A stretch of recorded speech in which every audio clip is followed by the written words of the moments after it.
Alagang Amoso, Associated Marine Officers and Seamen's Union of the Philippines. Ang programang para sa mga Filipino seafarers at kanilang pamilya. Maghahatid ng impormasyon, magbibigay ng inspirasyon, at tatalakay sa kanilang mga sitwasyon, kalagayan at iba pang mga pangangailangan.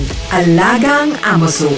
Kasama si Camille Simbulan dito sa Radyo Pilipinas World Service at Radyo Pilipinas Radyo Publiko. Magandang araw po and welcome po muli sa Alagang Amosop, ang serbisyo publiko sa radyong hatid ng Associated Marine Officers and Seamen's Union of the Philippines o Amosop at ng Radyo Pilipinas World Service. Sa programang ito ay pinag-uusapan natin ang iba't ibang mga programs and welfare services ng Amosop para sa mga miyembro at dependents ng ating union. Tinatalakay din po natin dito ang mga napapanahong issue tungkol sa mga karapatan at kapakanan ng mga magigiting nating Filipino seafarers or sea-based overseas Filipino workers. Ang Alagang Amosop ay napapakinggan sa mga shortwave frequencies na 9.920 MHz, 12.120 MHz at 15.190 MHz. Sumasahim papawid din po ang ating programa sa flagship station na Radyo Pilipinas Radyo Publiko 738 kHz tuwing linggo alas 7 hanggang alas 7:30 ng gabi. Special shoutout po sa mga miyembro ng Amosop at sa lahat ng mga Pilipino at Pilipinang mandaragat sa iba't ibang panig ng mundo na nakatutok sa atin. Alagang Amoso dito sa Radyo Pilipinas World Service at Radyo Pilipinas Radyo Publiko. Welcome po muli sa isa na namang makabuluhang episode ng Alagang Amosop. For today's episode, we will talk about a special program of the Maritime Academy of Asia and the Pacific or MAAP that opens new opportunities for engineering graduates who wish to pursue a career in the maritime industry and eventually become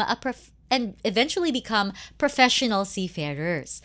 Our topic for today is how the MAAP Bridging Program creates opportunities at sea.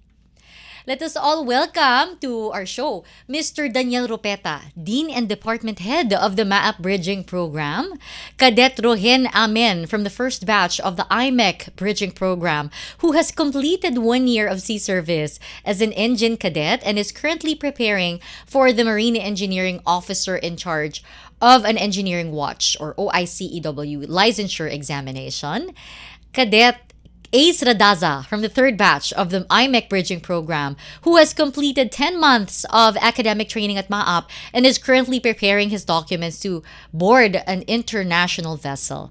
Cadet Lucky Jeanson Catalan from the fourth batch of IMEC and currently enrolled in the MAAP Bridging Program, and Cadet Rosel A. Quicho from the fourth batch of IMEC and one of the female cadets currently enrolled in the MAAP Bridging Program. Welcome to Alagang Amosop. Bati naman po kayo dyan, Dean, and our cadets.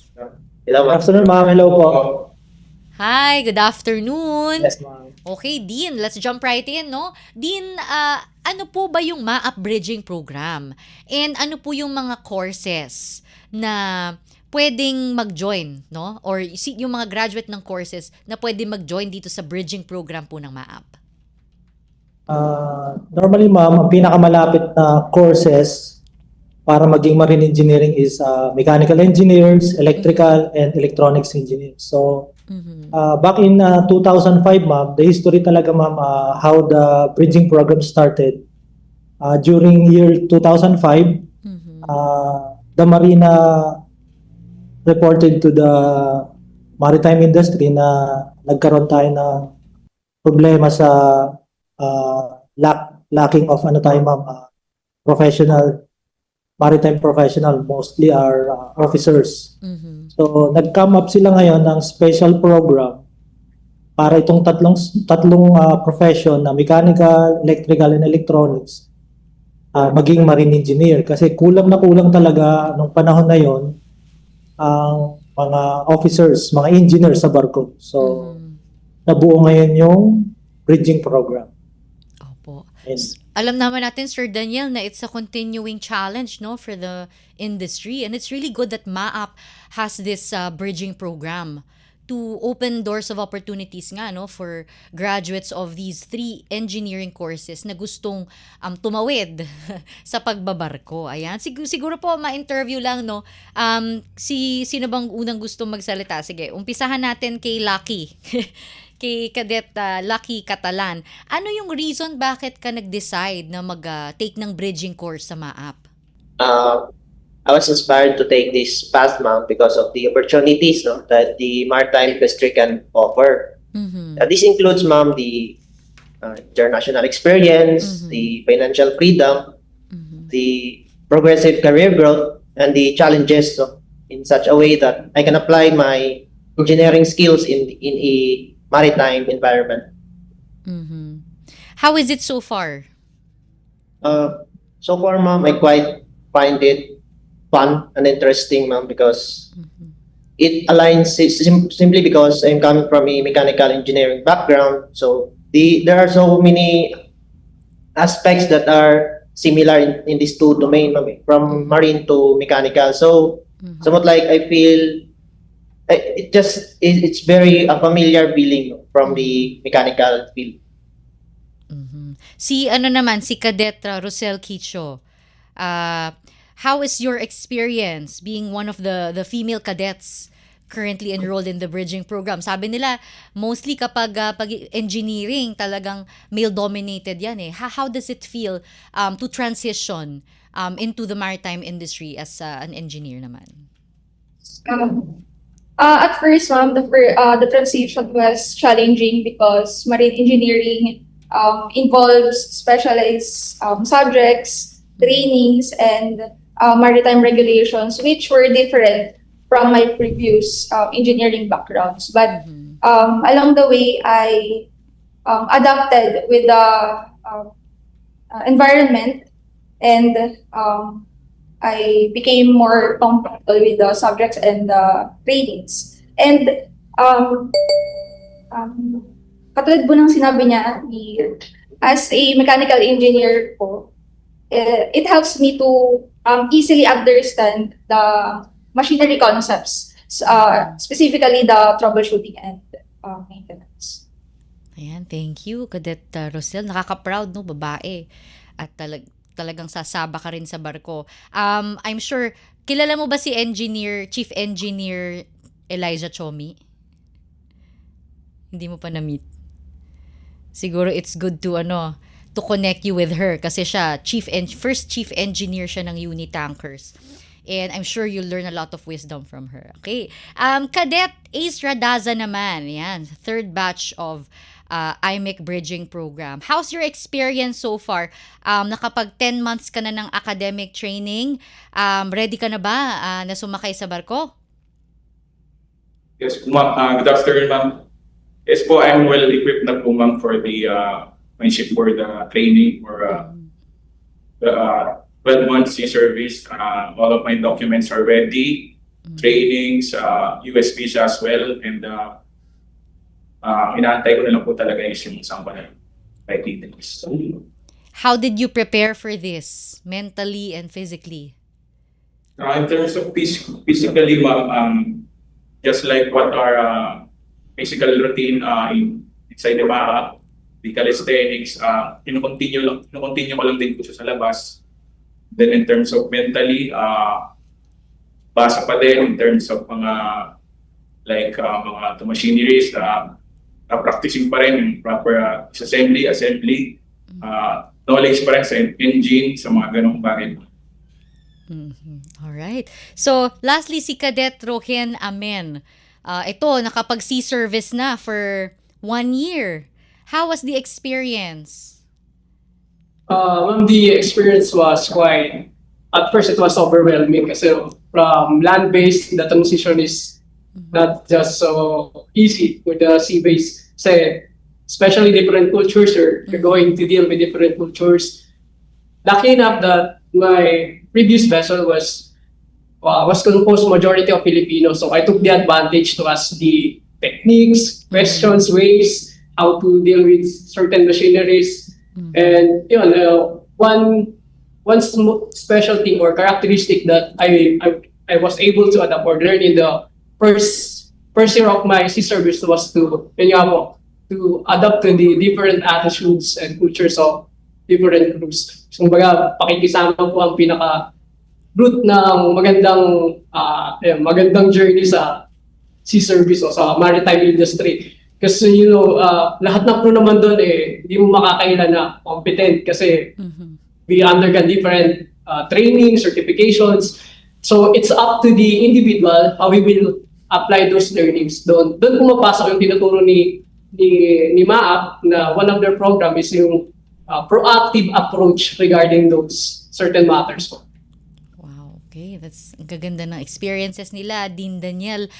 Dean, ano ba yung tingin mo na for you, no? Ano yung benefits or advantages of being a MAAP Bridging Program graduate? Siguro ma'am, in terms of theoretical, alam ko okay na sila kasi graduate na sila ng mechanical, license pa sila. So kumbaga ang kulang na lang nila is to become marinated. That's what the term that we're using it in the maritime industry na konting konting marinate na lang, magiging marino na rin sila. So parang ganon. So mostly naman sa kanila well equipped na in terms of theoretical designs. So ang kulang na lang nila to be marinated is to become hands-on on the machineries that you can na makikita nyo sa onboard so that they will be competent and ready for the real world adventure. Yun lang. Dean, ano bang requirement or may age limit ba yan? Kasi syempre, I'm sure baka yung mga listeners natin ngayon, uy, pwede pala yung ganun engineer na ako, gusto ko maging marine engineer, pwede pala mag-bridging program sa MAAP. Meron bang age limit yon, Dean? So far, ma'am, it depends to their sponsoring company. Like these four guys, their sponsor is IMEC, which is European companies. So the age limit is 27 years old. But we also have a Japanese company, which is they're looking for 28 or 27 also. So may age almost limit. the same. Yes, ma'am. Wow, so yung mga yung mga listeners natin, kung kayo or may kamag-anak kayo na licensed mechanical, electrical, ano yung isa Electronics engineer, ma'am. electronics engineer, pwede kayo dito sa bridging program kung gusto nyong mag-pursue ng maritime career, o 'di ba? Kung hanggang 27 at 28 years old pala ay pwede dito sa programa na to ng MAAP. Dean, how long does the bridging program guarantee immediate employment naman pag natapos nila yung kanilang bridging program? Normally, ma'am, their academics requirements is 10 months. So after the academics program, there will be boarding the shipboard for at least 1 year sea service. So after that, magbo-board exam tapos to take their licensure exam, then sasakay na po sila sa company nila. So mostly, ma'am, pinakamatagal na siguro, ma'am, after ng academic year, siguro 3 to 4 months. Tapos pwede na silang ma-deploy agad. The employment itself was already guaranteed kasi meron na kaming mga sponsorship company bago pa pumasok ng bridging program. So, kasi sila yung sponsor. Sponsor, So yes. the employment itself is guaranteed na. Depends na lang on the principal on kung anong position ang ilalagay sa kanila. Tsaka kung kailan yung deployment nila. Yes. Kailan yung deployment. Wow, di ba? Guaranteed employment. At yung waiting time to be deployed, nasa 3 to 4 months lang. Wow. So, Dean, meron bang payment yung programa? May tuition fee ba for those who are interested to take the bridging program? Meron ba kayong binayaran? So far, wala. Papasok ka na lang. Wow! Sa student dito, ma'am, mag-focus na lang sa pag-aaral. Tapos, Sisipagan na lang sa pag-aaral. Pasok na lang. I-test mo na lang yung how dedicated you are to the. Wow. That's awesome.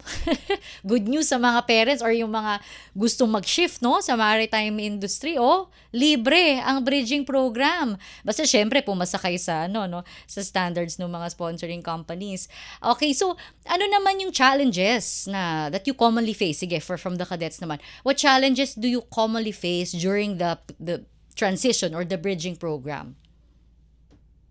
From initially, ma'am, so part naman siguro yung pagiging homesickness mo. Siyempre, mamimiss namin yung mga pamilya namin since we as bridging cadets will be going to stay here inside IMAAP. So, yan, sa yun. So, at aside doon, ma'am, is the physical requirements, physical, mental demands that this program is requiring us to do, ma'am. So, of course, nandiyan na yung araw-araw na calisthenics. So, we're going to do certain exercises that might even some of us is quite find it difficult, and the academic pressures because of course there are subjects that is specialized for these marine engineering courses. Si Rosel, I want to hear from our female cadet. Besides po sa mga nasabi niya, also yung compressed schedule po. Since this is compressed in 10 months lang po. We have to dedicate our time and kailangan po talaga naming aralin ng mabuti yung mga lessons and mag-focus po talaga. Time management talaga is crucial, no, in this program. Okay. So, Dean, sorry, balik ako kay Dean Daniel. So, yung applicants for the program, kailangan talagang licensed mechanical or electrical? Actually, ma'am, it depends to the sponsoring company if they're looking for the mechanical engineer license, or because IMEC is not looking for a license, right? Yes. As long as you are a graduate of Oh. mechanical, electrical, or electronics, you can register and apply for the scholarship for the IMEC. But the Japanese sponsoring company, they're looking for a licensed mechanical engineer. So it depends, ma'am. It depends It kung depends saan to ka. the sponsoring companies. Actually, ma'am, bridging program is not new in MAAP. I think this is already started last 2006. The first batch for the bridging program is 2006, and the latest batch right now is batch 15.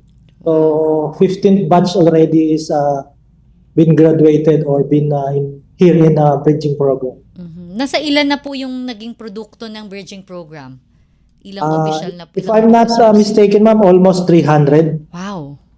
Yes. Wow, that's a really good Then some number. of them are already chief engineer, superintendent. Second, some of them are already in a management level.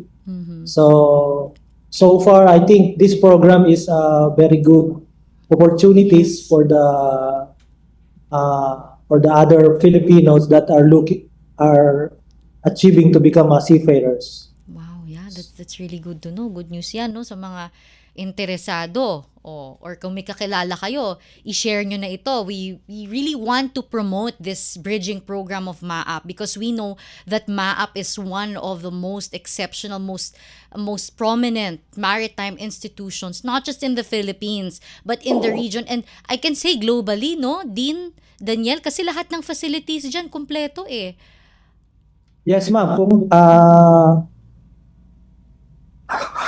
world-class academy, ma'am. So it means world-class facilities. Yes. Kaya for those who will be taking this program, once they graduated and they're finished their program, I think they will be competent and they will be ready for the international competition or international careers. Yes, ma'am. Yes, so ang ganda ng prospect ng mga produkto ng MAAP, okay? Kahit yung bridging program, kahit na siguro 2 years, no? Kasi 10 months yung academics, tapos 1 year yung onboard. So parang technically nasa 2 years yung buong programa.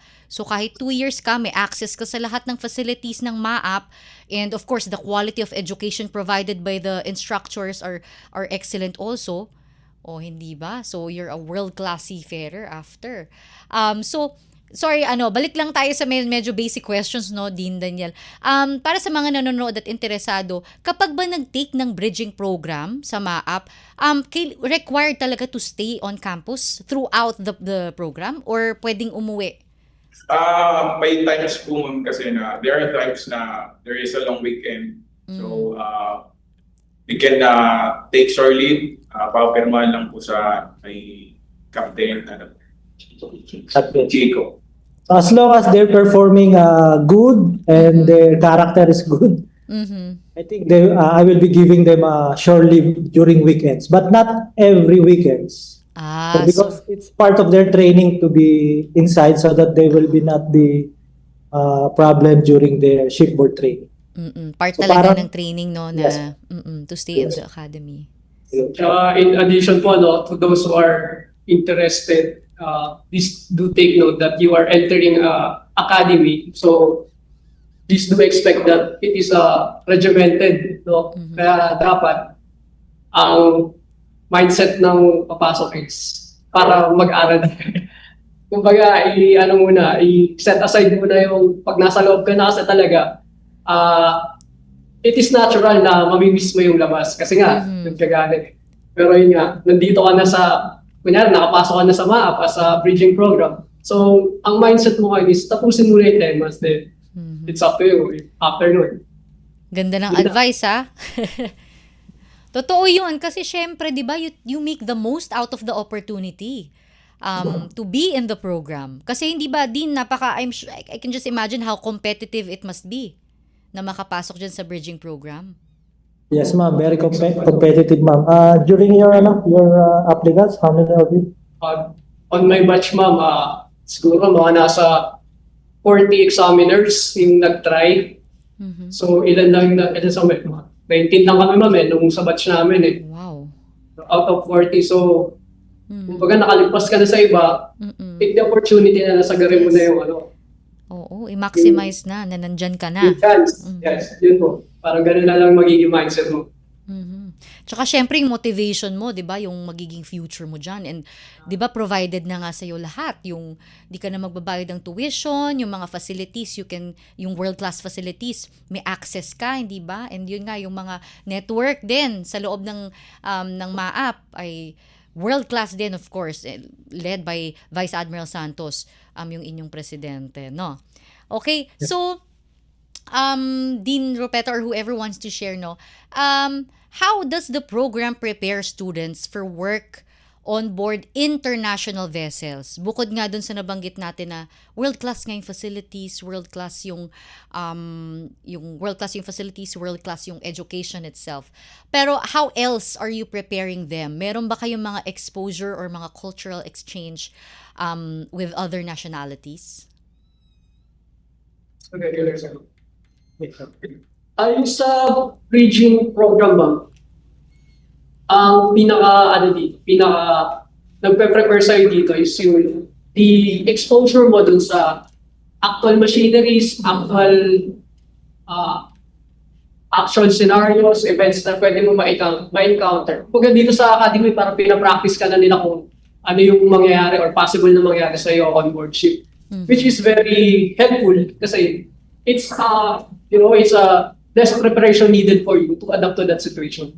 Kasi you already practiced. As for example, we have here the simulation regarding the whole system of the ship. In here, you can sabihin natin, only practice na to para sa'yo. Para pagdating mo sa ship o sa vessel na sasakyan mo, easy na lang sa'yo. And let's say the engineers or the higher-ups will alam mo yun, yung makikitaan ka ng potential na, ito pwede to.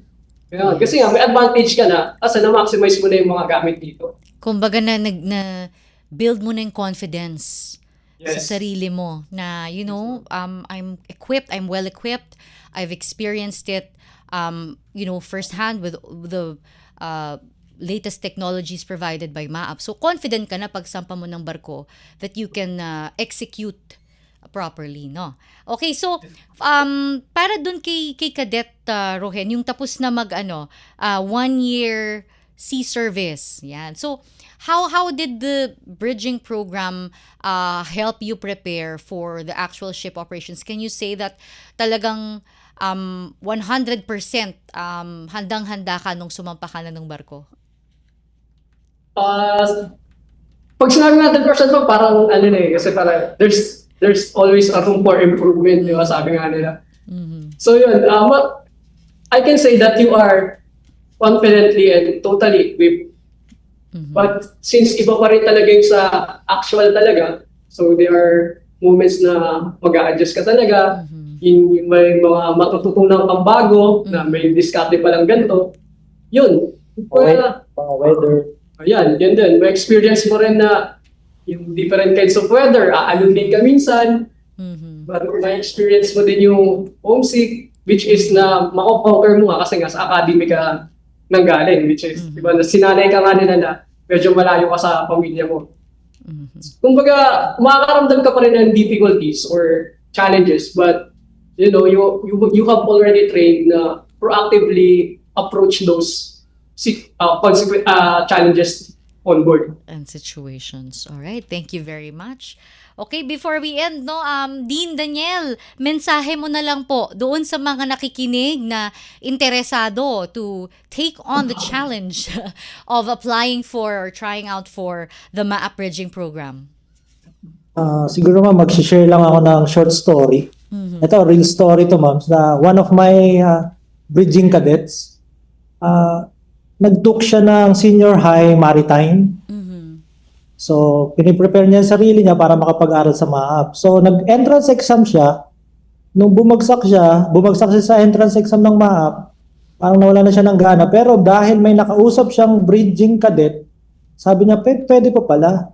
Meron pa palang ibang option para maging seaman at para makagraduate sa isang prestigious academy. So, nung bumagsak siya, nag-college siya, nag-aral siya ng mechanical engineer. Kasi nalaman niya, pwede pa rin pala.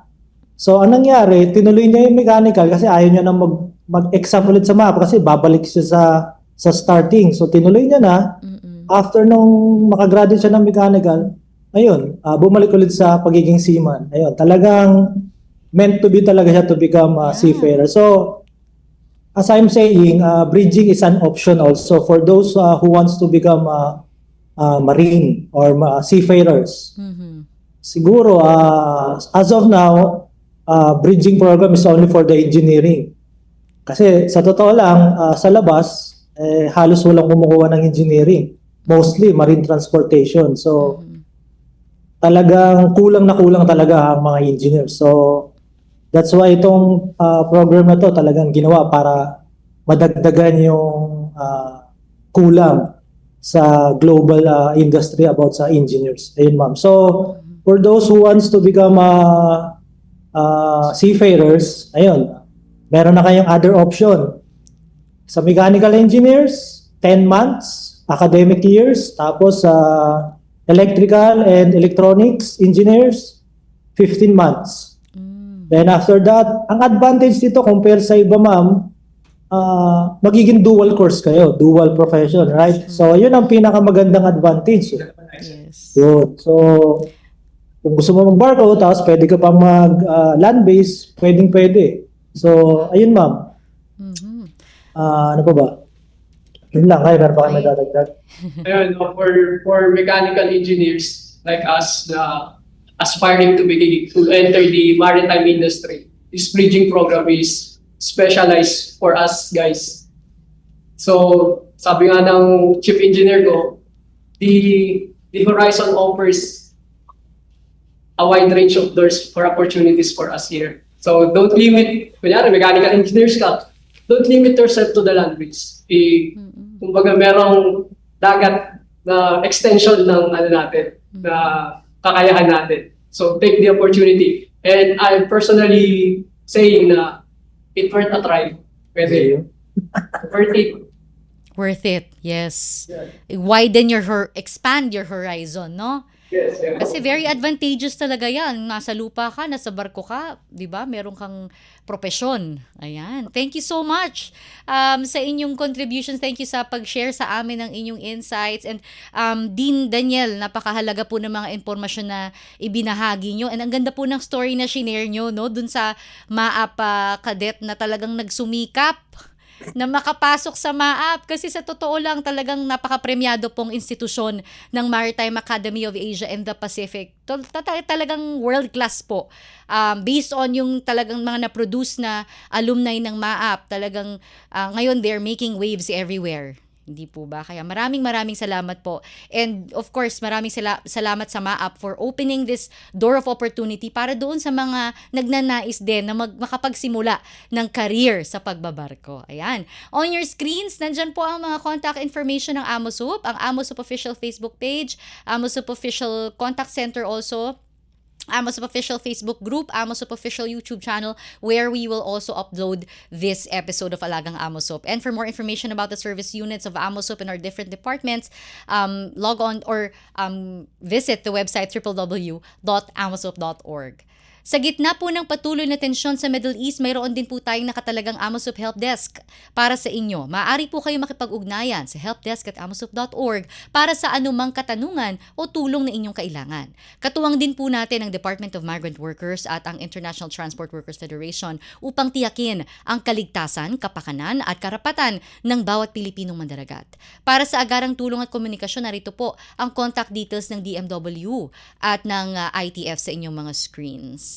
Muli maraming salamat po sa pagsubaybay ninyo. Salamat sa mga kasama natin sa Radyo Pilipinas, si Ms. Susan Aison, Milo Jonela, J. Arevalo, Hero Lucero, Erwin Peñano, Justin Osayas at ang ating kaamusup na si Lara San Juan. Maraming salamat po to our special guests from MAAP, Dean Daniel Rupeta, Cadet Rosel Quicho, Cadet Ruhen Aben, Cadet Lucky Jeanson Catalan at Cadet Ace Radaza. Through our discussion, we learned how the MAAP Bridging Program continues to create new opportunities for engineering graduates who aspire to build a career in the maritime industry. We hope that today's episode has not only inspired our listeners, but also encouraged some of them to take interest in the MAAP Bridging Program and explore the opportunities it can offer for a future career at sea. Pagbati rin po muli sa lahat ng miyembro at dependents ng AMOSUP na siyang inspirasyon ng lahat ng mga programa at serbisyo ng ating union. Atin din pong subaybayan ang programang Alagang AMOSUP sa Radyo Pilipinas World Service at Radyo Pilipinas Radyo Publiko 738 kHz tuwing linggo, alas 7 hanggang alas 7:30 ng gabi. Ako po si Camille Simbulan at ito po ang Alagang AMOSUP. All aboard sa talakayan. Palalimin pa ang inyong kaalaman. Alagang AMOSUP dito sa Radyo Pilipinas World Service at Radyo Pilipinas Radyo Publiko.